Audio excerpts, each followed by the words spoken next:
Have you ever felt like a boat adrift, aimless on a sea of uncertainty? Have you questioned your own strength in the face of life's storms? Or perhaps found yourself trapped in a web of emotions, unable to control your own steps? Miyamoto Musashi, the legendary invincible samurai, didn't just speak of swords and battles. He left us a code, an arduous but liberating path. A path to live with clarity, to forge not just a warrior on the battlefield, but a master of oneself. A path that echoes Stoic wisdom, teaching that the true fight is internal, against the ego, against complacency. In this video, we will unveil 7 timeless lessons from Musashi's Book of 5 Rings. Lessons that can transform the way you face challenges, how you relate to the world, and, most importantly, to yourself. So, don your invisible armor and prepare yourself. This is Musashi's code, and it just might change your life. But before we dive deep, if you seek the wisdom to strengthen your mind and soul, like this video, share it with those who also seek self-improvement, and subscribe to the channel for more reflections like this. Also, leave a comment below. What is the biggest challenge you face today in your pursuit of clarity? Chapter 1. The Warrior's Solitary Path, Detachment and Self-Sufficiency. Musashi's first lesson is brutal in its simplicity. Do not have preferences. Sounds cold, doesn't it? But there is a profound truth here. Attachment, whether to possessions, people, or even fixed ideas, makes us vulnerable. We are swept away by the tides of others' expectations, by the illusions of ownership. Musashi's warrior understands that everything is transient. The only thing that truly belongs to him is his own mind and character. Think of a lone wolf in the snow. It doesn't rely on a pack for survival. It doesn't cling to a specific territory if prey is scarce. Its strength lies in its adaptability, in its ability to move without ties. It has no preferences, it has needs, and it pursues them with focus. Musashi invites us to cultivate a self-sufficiency that goes beyond the physical. It is a mental self-sufficiency where your peace does not depend on external validation, on praise, or on a specific outcome. It is the freedom of not being enslaved by your own possessions or desires. Imagine the lightness of walking without the weight of expectations, without the frustration of unfulfilled attachments. This is not a lesson about isolation, but about inner freedom. It's about becoming the unshakable rock amidst the waves. Detachment is not indifference, but rather the understanding that true strength lies in the ability to adapt, to flow, without being broken by life's inevitable losses. It is the realization that, in the end, the only constant companion we will have is our own. And that companion must be strong, unyielding. Chapter 2. The Sword and the Calm Mind, Emotional Control and Unwavering Focus. Musashi teaches us, do not act upon the desire to possess. This phrase, so concise, hides a liberating truth. Unrestrained desire is a prison. It blinds us, clouds our judgments, and casts us into the abyss of impulsivity. How many bad decisions have been made under the heat of a fleeting emotion, an uncontrollable impulse? Imagine the samurai on the battlefield. If his mind is clouded by fear, anger, or the yearning for victory, his sword will hesitate. His strike will lose precision. A calm mind is his true armor, his impenetrable shield. It allows perception to be clear, strategy to unfold without distortion. Unwavering focus is not the absence of emotion, but mastery over it. It is feeling the inner storm and still holding the rudder steady. Think of the metaphor of the sword. It is sharp and lethal, but only in the hands of a master who controls it with precision, not with fury. The calm mind is the hand of the master. We live in a world that pushes us towards instant gratification, towards immediate reaction. Musashi pulls us back into inner silence. He challenges us to observe emotional turbulence without being swept away by it. It is the discipline of not allowing the desire for approval, pleasure, or power to dictate your actions. When you learn to calm the mind, focus becomes natural. Distractions diminish, priorities become clear. You operate from a center of power, not from the periphery of your own emotional fragility. This is the essence of emotional control, not to suppress, but to direct. Not to eliminate emotion, but to prevent it from controlling you. It is the mind as a blade, sharp and ready, but always under the command of the inner samurai. Chapter 3. Observe from afar, act up close. The art of strategy and perception. Musashi warns us, do not regret what you have done. This might sound like an invitation to recklessness, but it's not. This lesson is about the art of sharp perception and impeccable strategy. On the battlefield, a samurai cannot afford the luxury of reliving the past. Every action must be decisive, and the focus needs to be on the present and the next move. Regret is dead weight that drags down the spirit and clouds the vision. Think of the chess master. He doesn't dwell on a previous move that proved weak. He analyzes the new board configuration, observes the pieces, the possibilities, and plots the next move based on the current reality. He observes the field from afar, anticipating movements, and acts up close with surgical precision. Life, like battle, demands that we are always ahead, or at least in the present. What Musashi proposes is a cold and objective analysis of events without the emotional bias of what if. If you failed, observe the failure, learn from it, and move forward. Do not torture yourself. Time spent in lamentation is time stolen from your ability to act and build a different future. This lesson is an invitation to conscious decision-making. Before acting, observe the scenario with an unclouded mind. Analyze strengths and weaknesses, both yours and those of the adversary, which could be a problem, a challenge, a situation.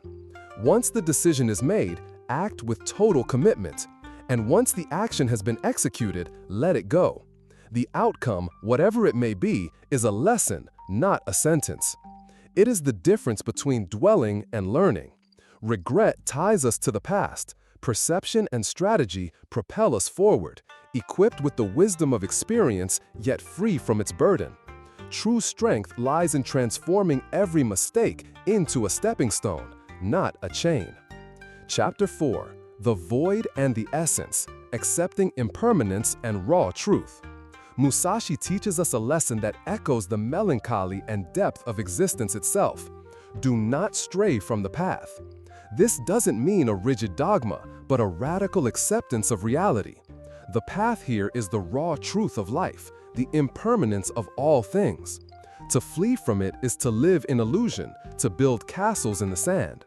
The void, in this context, is not absence, but the essence of things before our minds fill them with labels and expectations.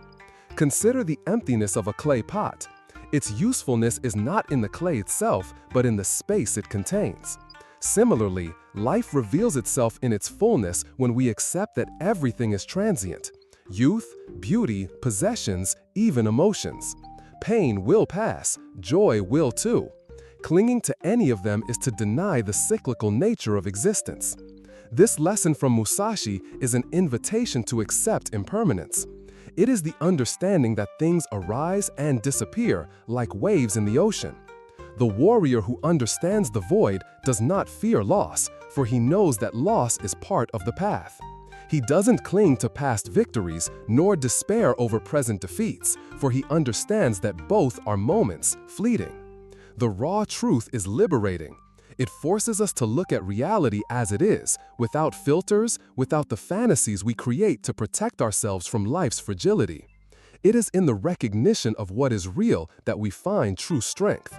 When you accept that life is uncertain, that suffering is inevitable, and that death is the ultimate destination, you free yourself from the fear that paralyzes. This is not a lesson of resignation, but of lucidity. It is the ability to see life in its bareness, and yet to find beauty and purpose within it.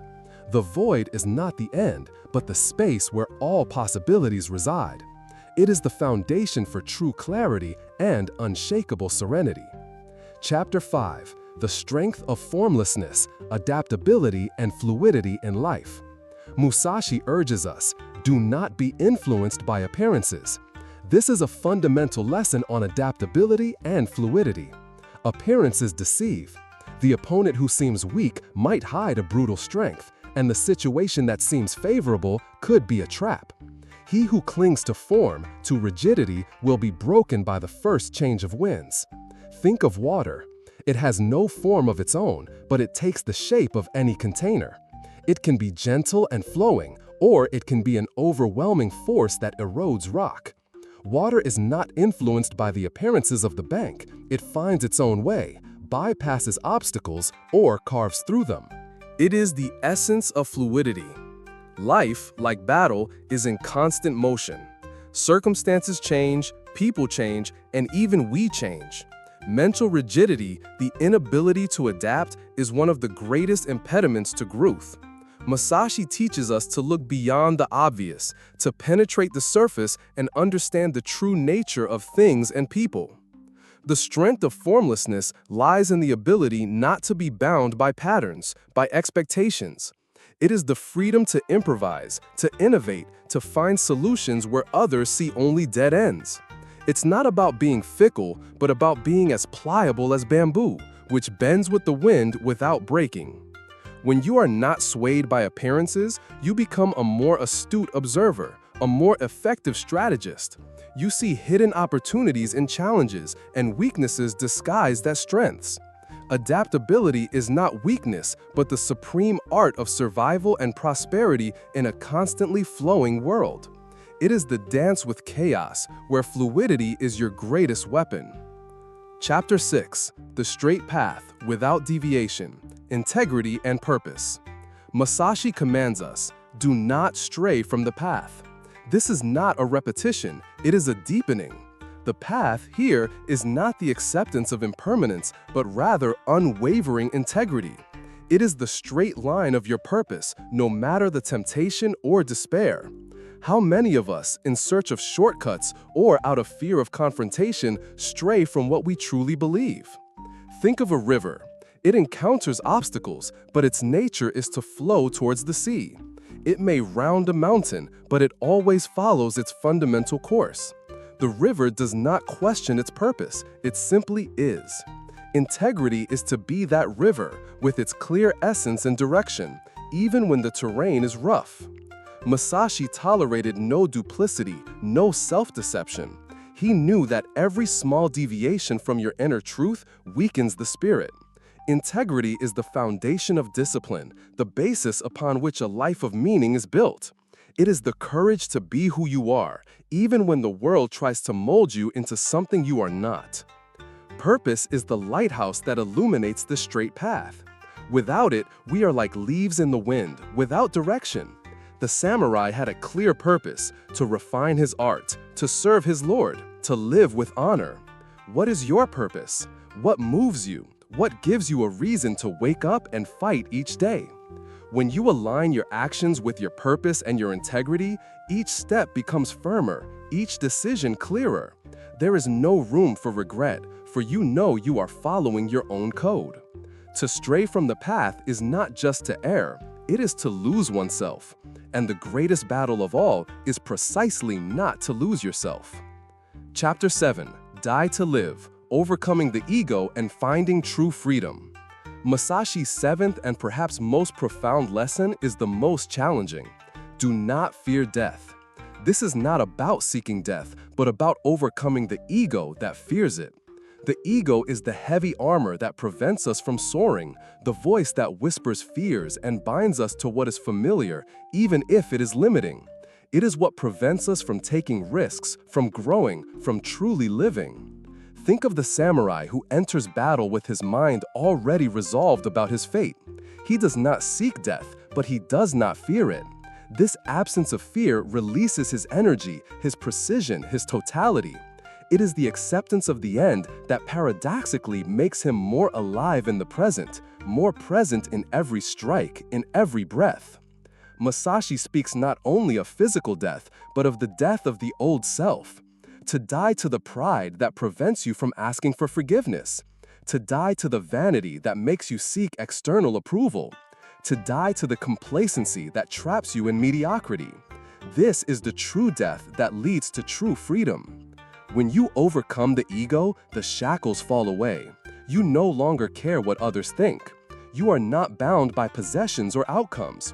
Your only concern is to act with honor, with purpose, with your truth. It is a state of lightness, of detachment, where vulnerability becomes your greatest strength.